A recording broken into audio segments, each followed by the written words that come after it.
Today on People Now, Heather Locklear arrested and her boyfriend charged with a DUI. We will tell you what is going on. You're never going to run out of darkness and light because those are the forces that really rule our planet.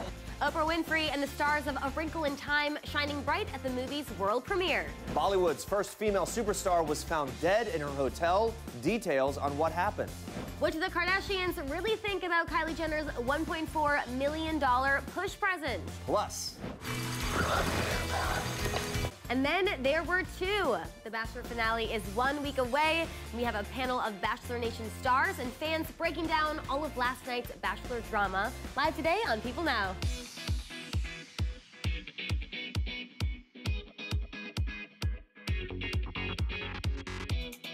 Happy Tuesday, everyone. Welcome to People Now. Great to see you. Listen to this. A new survey has come out that's got the entire office talking around here. It's all about airplane etiquette. That's right. You are sitting next to a stranger on a plane. Do you say hello? Do you avoid eye contact? Do you engage in a full-blown conversation? Well, according to a new survey from, yeah, Andrea says yes. A new survey from British Airways, about 83% of travelers reported that sharing a quick hello and smile is appropriate, while only 42% of U.S. passengers felt okay sharing personal stories with their seatmate. Me, I'll talk everyone's ear off the entire time. So what do you think, though? How much should you talk to your neighbors on a flight? That is our question of the day. You can tweet us at People using hashtag PeopleNow. Join the conversation. We want to hear your thoughts. And to make your Tuesday a little sweeter, guys, we are continuing our countdown to daylight savings time. We are now only 12 days away from that extra hour of sunshine. We're very excited about it, oddly excited about it, as I continue to say, and we continue to count down until March 11th. Get those clocks ready to spring forward. But first, on to what's trending today.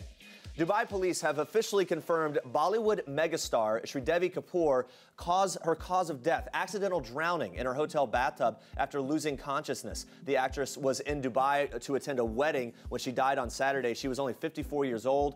Known to her fans by her screen name, Sridevi, she began acting at the age of 4 and appeared in more than 300 films over the course of her career. And by the time she was 13, Sridevi was already playing adult roles. She was so prolific that she became known as India's first female superstar. That's because she was paid more than her male co-stars and was one of the few female stars to actually play lead roles in Bollywood films.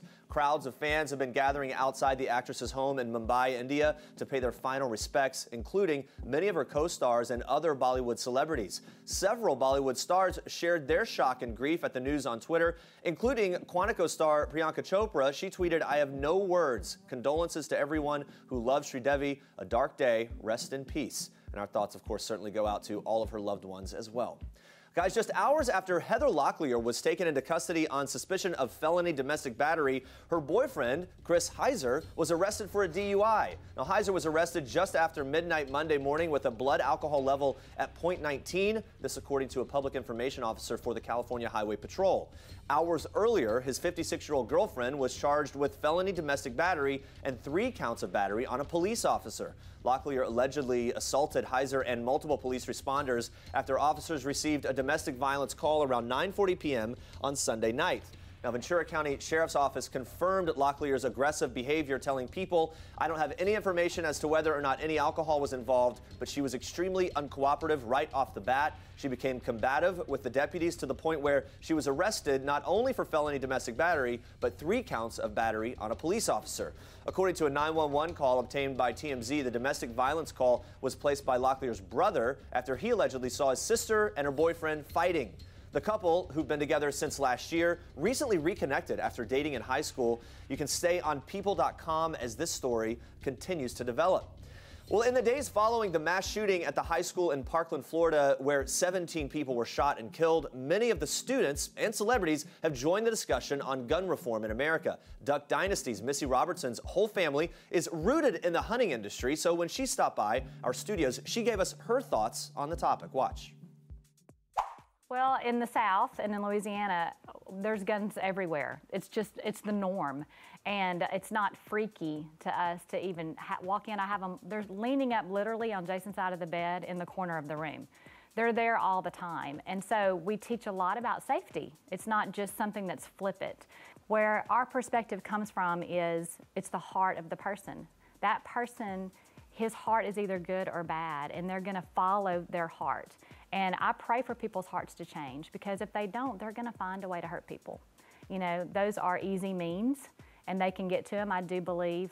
And I am a conservative, and I know all of this is very controversial, but if it's easy for an 18-year-old to get that type of a gun, that's way too easy. You know, if they can't even drink legally until they're 21, they shouldn't be using that kind of a weapon at all.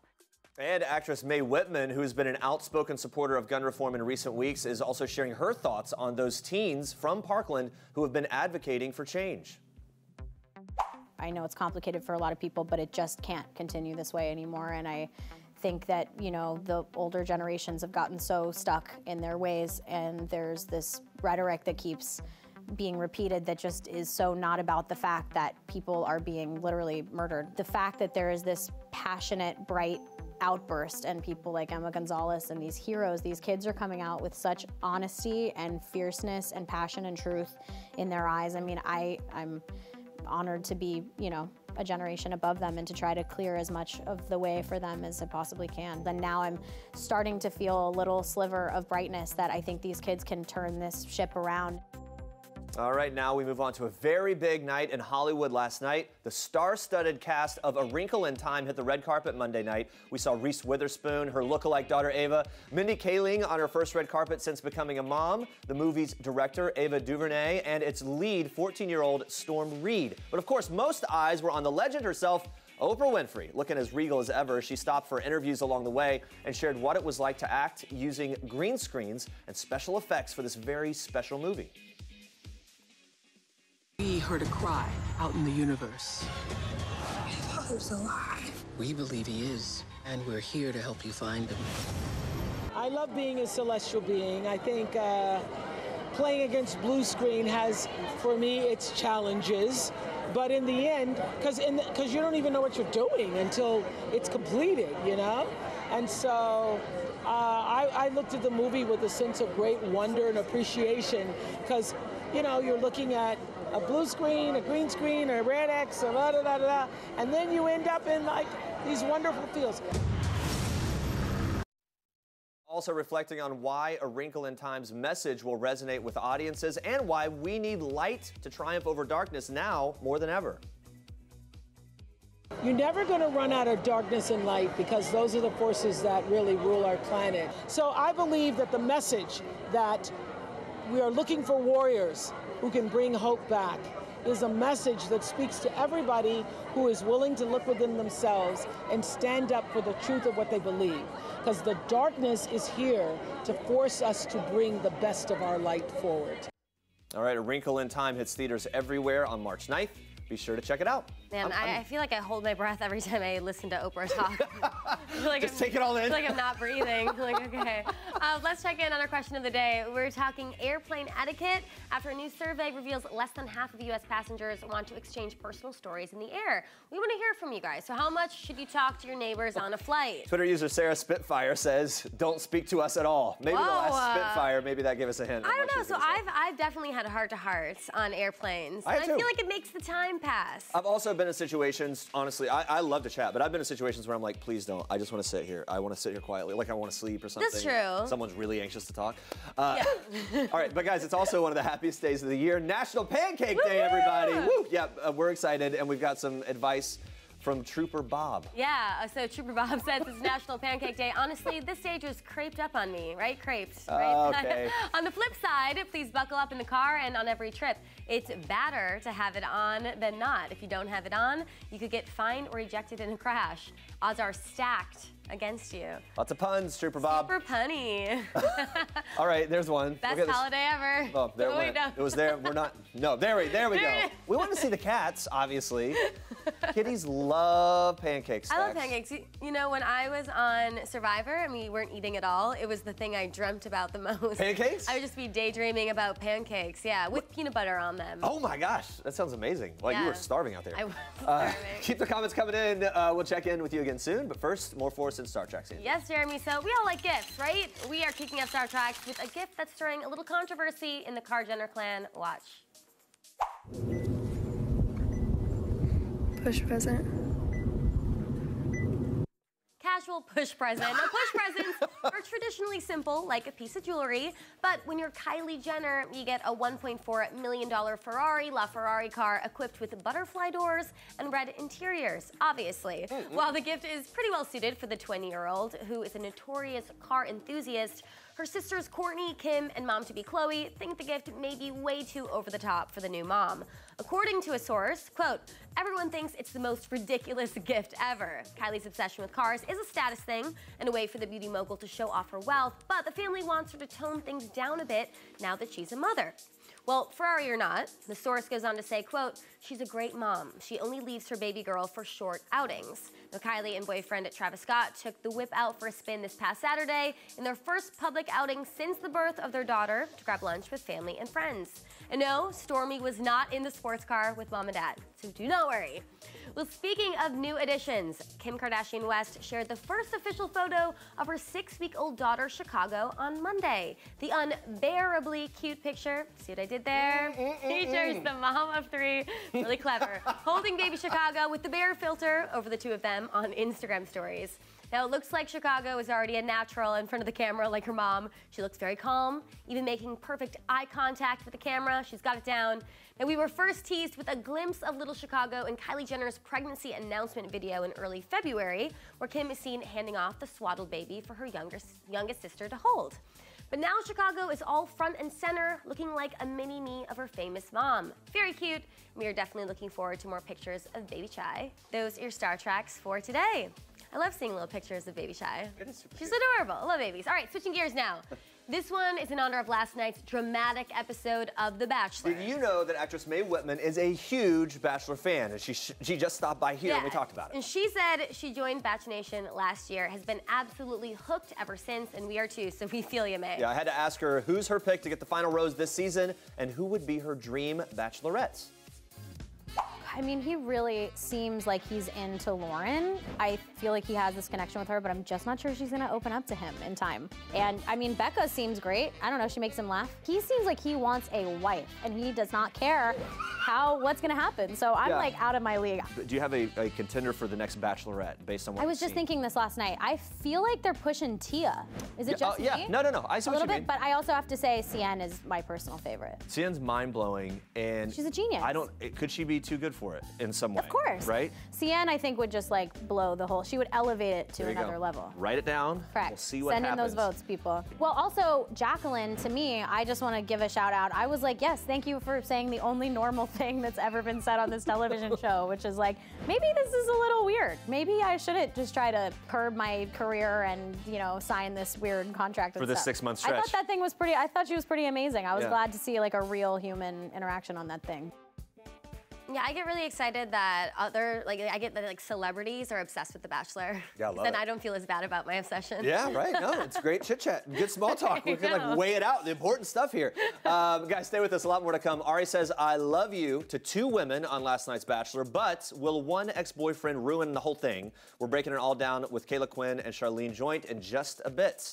But first, the countdown is on. We're the year, Prince Harry and Meghan Markle's big day, but who's really counting? We are, every single day. Now, some people from Meghan's past are weighing in on her upcoming nuptials and sharing what kind of royal she will be. And joining us to break down all of our royal correspondent, our Royals news, is our Royals correspondent, Imogen Lloyd-Webber. Hello. Good to see you. Very excited for this. First up, people spoke to Meghan's former meditation coach, get this, Light Watkins. He shed some light, pun completely intended, on how Meghan will fare in her new role as a royal. Yeah, Watkins worked with Meghan before she fell in love with Prince Harry, helping to guide Meghan in meditation. He says in his opinion she'll do amazing in her new role, saying this, quote, "She has a level of maturity that allows her to have a big change like this and stay level-headed and centered." That's good to hear. Yeah. Watkins goes on to say that Meghan was, quote, "delightful from beginning to end while they worked together, and that he's happy and excited for her. I'm not sure anything can quite prepare anyone for the goldfish bowl of royal life, but meditation will surely be a useful tool at Meghan's disposal." Yeah, a lot of meditation. Stay centered and don't listen to the pressure. Now, before she officially becomes a royal, there's one more big step. Of course, the wedding. The wedding. One of Meghan's close friends is actually also rumored to be her top choice to design her wedding dress, Roland Mouret. Tell us more about him. Yeah, so Roland Mouret is known for his contemporary designs that feature flattering silhouettes, famously inspiring Victoria Beckham. He first met Meghan in a hotel elevator in Istanbul. Meghan previously shared the story of how they met, saying Mae was wearing a bathrobe and came right out and told Meghan that he'd love to dress her. They've been friends ever since, and Mae is now part of Meghan's inner circle. All right. Now, Meghan has worn some of his designs before. We think he could be the one designing the big dress, right? Yeah, so Mae is staying tight-lipped about this one. He told Women's Wear Daily recently no comment, but he did provide a few more key details when asked again earlier this month. This time he told the New York Post that his friend knows really well what she likes, and the main thing with Meghan is to listen to her and work in collaboration with her. When pressed for more, he said coyly that he'd already said too much. Well, I think those are good signs. Despite being born in France, he's now based in London, so it's possible Meghan would pick him. She's likely to select someone with a British connection. There's been a flurry of bets recently on Alexander McQueen's Sarah Burton, who designed Princess Kate's dress. So much so that one site, Betfair, suspended all bets on who would be designing Meghan's gown. But then there's British couturiers Ralph and Rousseau, and they've also been tipped. They were behind Meghan's spectacular engagement gown. All right, we'll see what happens with that. Now, the world cannot wait to know exactly what she will be wearing to Say I Do, but we might have an idea because Meghan has already revealed her all-time favorite celebrity wedding gown. Yeah, she once said that Carolyn Bessette Kennedy was, quote, everything goes when she married John F. Kennedy Jr. in a simple slip dress in 1996. Many royal watchers think Meghan will follow suit with minimal details, clean lines, something really effortless, but maybe not quite as sexy. All right, we'll see. Switching gears now to a different side of the wedding planning. A bit of a scare when an envelope arrived with a racist letter contained white powder. It was sent to Prince Harry and Meghan at their Kensington Palace home earlier this month. It turned out to be a hoax. Thank goodness, but this must be making the palace look much more carefully at the safety for the big day. What do you think this will mean for Harry and Meghan's wedding plans now in light of the activities surrounding that and the security concerns? Okay, security plans will already have been tight. There have been a string of terrorist attacks over the past year in the UK, including the tragic events at the Ariana Grande concert in Manchester and at London Bridge and Borough Market. The police and security services will be implementing a so-called ring of steel around the royals and their well-wishers in Windsor in May.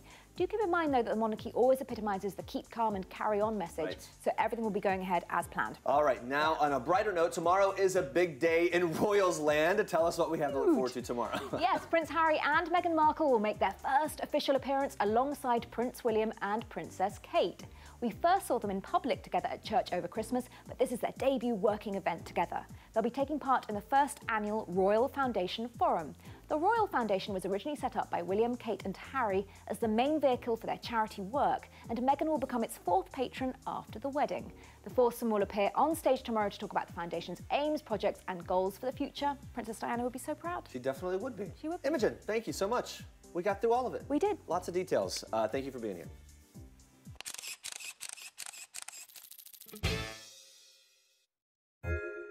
I didn't know it ended in a proposal until someone told me. And then I knew I had to do something.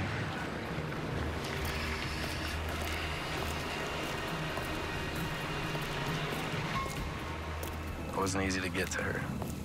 If I had to swim here, I'd do it. If I had to walk through that desert that I was walking through this morning, I'd do it. I'd climb every one of those sand dunes. Despite the time and distance that's been between us, she's the love of my life. She's the only one that I want to spend the rest of my life with, and we're soulmates. Ex-boyfriends, desert sands, lots of drama. We are down to the final two contestants vying for Arie's heart. Things are certainly heating up in the mountains of Peru. Yeah, well, joining us live to break down Tuesday night's episode is former Bachelor Nation cast members Kayla Quinn and Charlene Join. Woo! Hi, ladies. Thanks for joining us. Hey, guys. Cute emojis ready, yeah. Got the cute emojis ready. Okay, we just saw in that clip that Becca's ex-boyfriend shows up, so he talks to Arie first. Let's take a look at this. She's the one for me. So But do you think she feels that way? That's what I'm here to find out, man. And when did you guys break up? Was about this time last year. I will say that we're pretty far down the road. You know, we've told each other that we love each other. You know, that's something that you should know. And how long did you guys date? 7 years. 7 years, yeah. Yeah, that's incredible, but I mean, I don't know, I can't speak for her. I mean, I don't know. I mean, look, here's the thing. I couldn't tell if the guy was there to fight or talk or what. Yeah. Anything could have happened. Charlene, how did Arie handle the conversation? I'm mixed. I think he handled it well. He wasn't too aggressive or defensive or anything, but I I thought, given he had just told Lauren he loved her as well, he seemed awfully entitled to Becca, given he still had 2 other women. Yeah. And had just told Lauren he also loved her. I just love how he's sipping the coffee. I know, it's like so chill. There's secretly whiskey in there. Is that what it is? Exactly. Kayla, what'd you think? I thought he did a really good job staying calm, cool, and collected because he could have been really aggressive, and so I thought he was, you know, very perceptive of his feelings. And the emojis indicate you're both very surprised. Yeah. So Becca quickly puts the final nail in the coffin with her old flame, telling him that they're completely over, but she does worry that this will now influence things with Arie. So Kayla, how do you think that she handled this whole situation? I mean, is this going to shake up things with her and Arie now? I think she's really worried. You could see her concern as soon as he brings up the fact that he spoke with Arie first. But at the end of the day, she knows how she feels about him, and she let her ex have the time he needed and then kind of said, it's over. I'm giving you the closure you need. Yeah. It seems so like producer heavy that he goes to Arie first. Yeah. Well, I mean, in most situations, you just go to her. Yeah. Her reaction's amazing, though. When he walks out the door, she's like... No, she was shocked. Yeah. I don't think she knew. I think Arie knew he was coming. Producers obviously knew he was coming. I think, my wife and I are watching, we think he was like baited in under false pretenses, thinking that maybe she was more ready to go back than she was. And she clearly was not. And the dude was like, I feel like such a fool for being here. Anyway, Charlene, do you think that the ex showing up puts more pressure on Arie to kind of, I don't know, to pursue Becca, to make it more competitive? I don't know. What do you think? Probably. Honestly, it's hard to imagine that knowing, you know, this other man still wants her so badly after 7 years. And, you know, he said, I fell in love with Becca on the first date, too. I understand. It can't help but, you know, cast her in a different light somewhat. Yeah. And everyone loves a good chase and competition. Absolutely. So I feel like maybe it makes him more competitive. I don't know, without him, maybe subconsciously. Yeah, no, I see what you mean. I don't know. Arie to this point has been the prize, too. Yes. And so now she's the prize. I know. Yeah. Oh, good twist. Yeah. Despite all this, one thing is clear. Arie loves Becca. He can't stop saying it either. Watch this. Oh my God. Say it one more time. He just told me he loves me, and I am shocked. I did not think that he would say that back, honestly. I'm so, just like, so full and so happy, and there's just so much love. I feel like my heart is exploding. Yeah, Kayla, you got to create your own cute emoji reaction. No, my emoji's the monkey closing their eyes. He says, I love you. Like, it's a new rule now. Yeah. It's okay. Yeah, he's just really doling them out casually. Yeah. What did you think of the fantasy suite, though, with her? I thought it was really cool in the tent and everything. I have a hard time with the double I love you when there's no confessional about it. Yeah, so let's get into that, because this date happens right after his night with Lauren. Something sounds very familiar, like you said, so let's take a look at this. I want to let you know that I do feel confident in all this because I love you.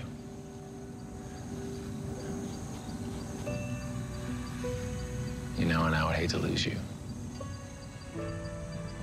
Well, that's what it's like. I don't want to lose you either.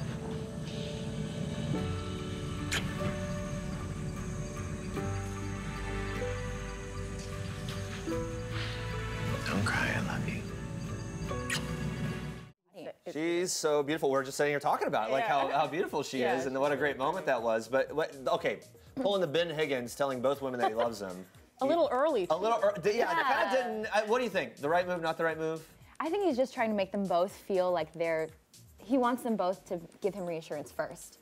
Oh, interesting. Do you know what I'm saying? So do you think that he actually loves both of them? I think he's unsure of his decision, and he wants one of them to be really sure, and he's gonna pick that person. He seems so unsure. Yeah. Because he even said to Becca in the tent, I'm really afraid I'm gonna make the wrong decision. Yeah. Yeah. Who better to react to all this than Oprah herself? I think you got a little look. Yeah, you get love. You get love. Everyone gets love. Yeah, of course. It's Christina from Nick Viall season. Yeah, that's really I mean, great. Charlene, do you think Arie is shooting himself in the foot with these two confessions? Absolutely. Does this come back to haunt him? Yes, I think that he's living in the moment, which is lovely, but at the same time, you have to think a little longer term than that. He cannot be with both women, so you have to plan ahead a bit. And I feel like this is not a good look, and hence my anger. There you go. Angry right there. Lauren, though, is someone who has had a very hard time opening up. Kayla, are you convinced that how she's opened up is enough for a proposal? Is it too little, too late? Or I don't know. How do you feel about her revelations? The funny thing is she keeps getting stuck in her head and she keeps needing this affirmation. I think I don't know if she's really there for a proposal, or I don't know if she's ready for the proposal, because she keeps feeling unsure. Yeah. I don't know. Or she's just so understated about everything. It's hard for us to So believe that she's there. understated. It's like, wait, are you, come on, are you here or not? Are you here for it? Yeah. Someone said it before that they think that Lauren doesn't like him as much as he likes her. And that's why he's so into her. Because she is so reserved like that. Yeah. I don't know. He definitely leaves her wanting, she leaves him wanting more. Yeah, which is a good thing to win the show, whether or not you want. Of course, we can't forget about Kendall. So poor Kendall, they had a great date, but he just wasn't feeling that they were quite at that level. Now, Charlene, what do you think is next for Kendall? Bachelor in Paradise, maybe the next Bachelorette? I would love to see her as Bachelorette. I think she's different from anyone we've ever seen, and she kind of represents all the weirdos out there. And everyone has a little weirdo in them. I would love to watch her. She's cute. She's fun. I feel like she's fun. Like she has a good time. She laughs a lot. And she seems genuinely ready to meet somebody. Yes. You know, she authentically is vulnerable and lets herself feel. Yes. Yeah. All right, before we let you guys go, Women Tell All was Sunday night. A lot went down. Really quick, favorite moment from the Women Tell All. Do you have anything that sticks out? All the women confronting Crystal, they held nothing back. They were ready to go in for the jugular. And Ari confronting Crystal, which was great. Yeah. I loved the food segment during closing credits because for years now we've watched them not eat the food on this date, so it was just fun to watch them actually eat it. And him doing his. Yeah, and he was like, All right. Yeah, the bloopers are great. We want to know, who is your pick to win it all? Who's winning this thing? Getting the ring? I think Lauren B. You do? I do. Lauren, as they say. And you think Becca? Yeah. Why Becca? Really? Based on airtime, my analysis of the show, she got her limo exit, she got the night one-on-one time. We didn't see any of that with me. Oh, I like that. It's all statistical. I know. It's like Moneyball here. We're doing the math on She is very on Minutes on screen. If you guys haven't read her blog, All the Pretty Pandas, she's the best recap. I analyze this stuff. Up and down. Screen time has been calculated. And here is your winner, everyone. Thank you so much, Caitlin and Charlene. It's great to see you. You guys, make sure to tune in next week for the Bachelor finale. We'll be right back here breaking it all down on Tuesday morning on People Now, and we will see you then. Yes, first let's check in on our question of the day. One last time, we've been asking, how much should you talk to your in-flight neighbors? Oh, boy. This is after a British Airways survey examines our airplane etiquette. One Twitter user says, I think it's a good idea to exchange some pleasantries, but if the other person takes off his or her shoes, all bets are off. I don't have to think too if you take off your shoes. Does that mean more talking or less talking? I don't know, and our man says depends how cute they are. Oh. True. Oh, yeah, what you're there for. Yeah, do you guys talk to your neighbors on the plane? No. I actually met a boyfriend on the plane. He sat next to me. Yeah. Wait, really? Yeah. So you talked to the flight and then you exchanged numbers? Exactly. So we just, kind of had good chemistry. So I think you should always be on your best behavior. Ooh, Kayla Quinn, finding love in all those random places. That's amazing. New question of the day tomorrow. Can you please weigh in on question of the days every day? Those are amazing stories. We'll have a new one tomorrow for you. Come back, People Now, 8:30 right here. And coming up tomorrow, Hollywood medium Tyler Henry is here. He's spilling all the new details for season 3 of his hit show. Plus, our favorite royal couples will be attending the annual Royal Foundation Forum tomorrow. We'll have the scoop from London. Yes, thanks for watching. For now, we leave you with one last thing from Real Housewives of Beverly Hills star Dorit Kemsley. Have a great day. Bye, guys. Hi, I'm Dorit Kemsley from the Real Housewives of Beverly Hills, and this is one last thing. My last big splurge was probably a really indulgent coconut or chocolate cake. The last song that was stuck in my head was Girls Just Wanna Have Fun by Cyndi Lauper.